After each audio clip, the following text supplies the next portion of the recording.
Good morning, YouTube, and welcome back to Knight's Morning Commute, the show where I take your questions and answer them every morning on my way to work. So, if you like this channel, if you like this format, hit that subscribe button, and if you can, go over to patreon.com/Knightsmith to support me. So, today's question is a guy who's been commenting on my channel for a while, Angus DeFoe. He asked me if I could have a conversation with any person from history who's died. Who would it be? Now, see, this is where things get a little sticky. Because I want to be a little fangirl and say Stan Lee. However, that's he just died, and that's kind of quipping out. When you're doing this, when you're answering a question like this, you should really sit back and look at who has impacted history. And while it would be great to talk to, let's say, the Founding Fathers, I don't think there would be a whole lot I could glean from them that I haven't already, reading their works, reading all their different papers and everything else.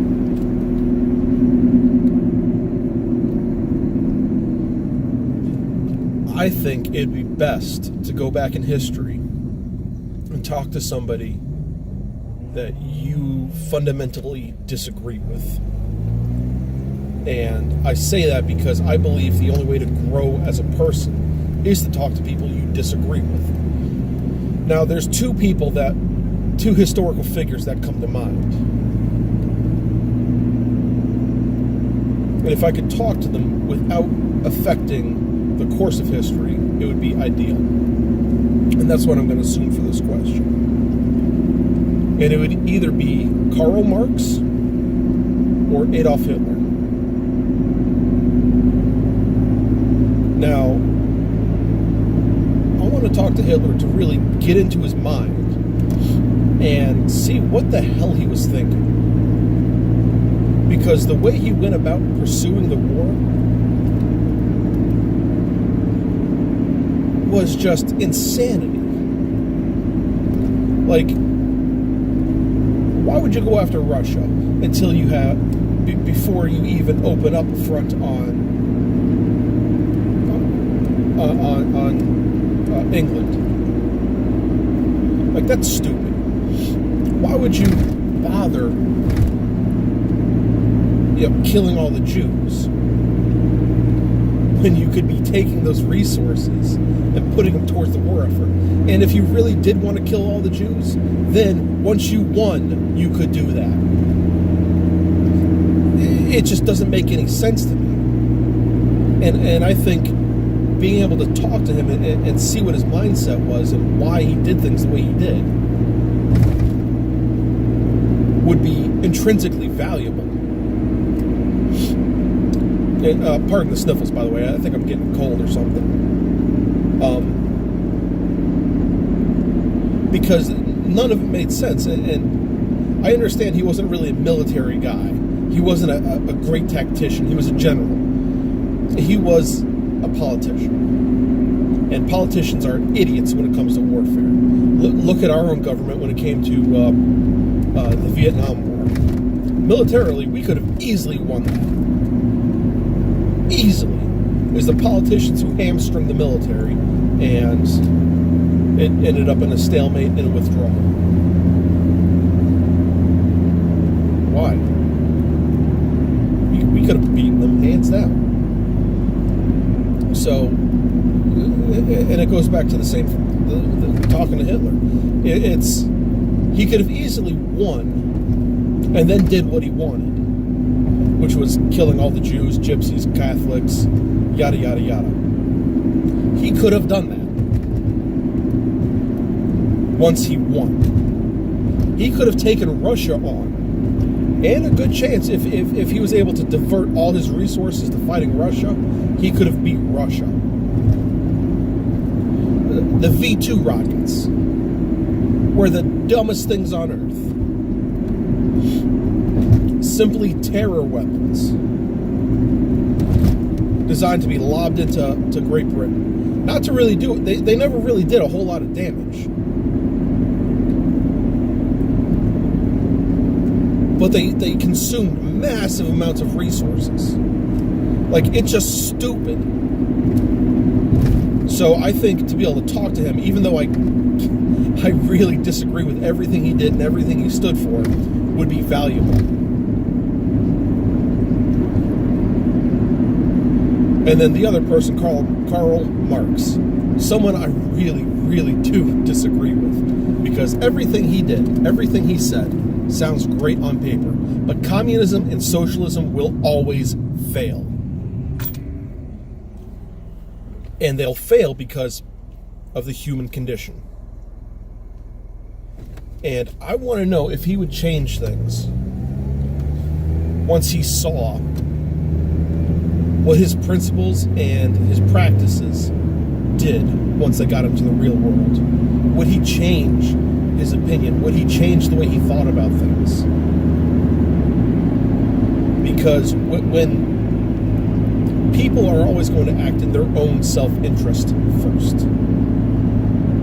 There are a very, very, very small set of people who will put themselves in harm's way, and they're heroes. But our society isn't made up of heroes, it's made up of regular people. It's made up of people who are self-interested. And that's why capitalism works so well. It plays everyone's self-interest against them. And you only do better financially when you do better. But in communism, it's the opposite. And it's easy to say, well, yeah, of course I would. It's very easy to say, of course I'd like to pay my fair share. Of course, all these different things. Son is a murder. However, once it gets to the point where you're starving, when it gets to the point where you're starving or your kids are starving, are you really going to still sacrifice for the state? The state knows, the state doesn't have your best interest at heart.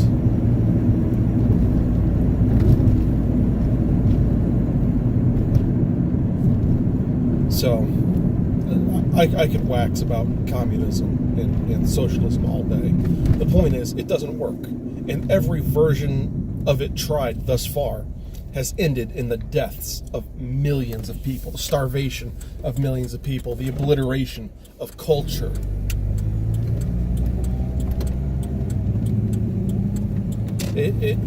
Socialism begins with happy thoughts and ends in bloodshed. It always does. It always has. And I'm pretty sure it always will. So, knowing all of that, looking at the facts and the reality of history and socioeconomic policies, would Karl Marx change his stance? And why did he think the way he did? And I think that's very valuable. However, and unfortunately, this is all a completely hypothetical thing, because at the end of the day, you can only look at their writings and, their biographies and autobiographies and try and distill things from history. And a lot of people will never do that. A lot of people use confirmation bias in their thinking. A lot of people don't want to dissect somebody they disagree with. A lot of people don't want to talk to people they disagree with and figure out why they do things the way they do. And I think that's one of the biggest problems with society today is people don't talk to, people don't listen, People don't try and understand somebody they disagree with. They don't. And they also don't examine their own beliefs, which both of these themes are, I think, essential cores to this question. Like, asking Hitler why he did it. I hate the guy. Why would I want to talk to him? Because I need to understand why. You can't fix problems unless you understand the why and the how. Same thing with Karl Marx. You can't. Communism, fascism, socialism, they're sicknesses of society. And to be able to fix them, you need to understand how and why. What caused this to happen? How can it be fixed? How was this implemented? Like, there are easily thousands of solutions to different things that could have been done. And I know hindsight is 20/20. But we have that luxury of now looking back at the past. And hopefully that can help us move on into the future better and more prepared for the problems we might face in the future. But people don't. And I think that's a terrible shame. So, this got a little deeper than I thought it was going to. Sorry, guys. And wow, it's 12 minutes long already. All right, so let's wrap this up. Thanks for watching. I really appreciate it. If you have any questions about anything, politics, philosophy, religion, how to make spaghetti, anything, let me know in the comments section down below. It doesn't matter if it's, about making things, whatever. I don't care.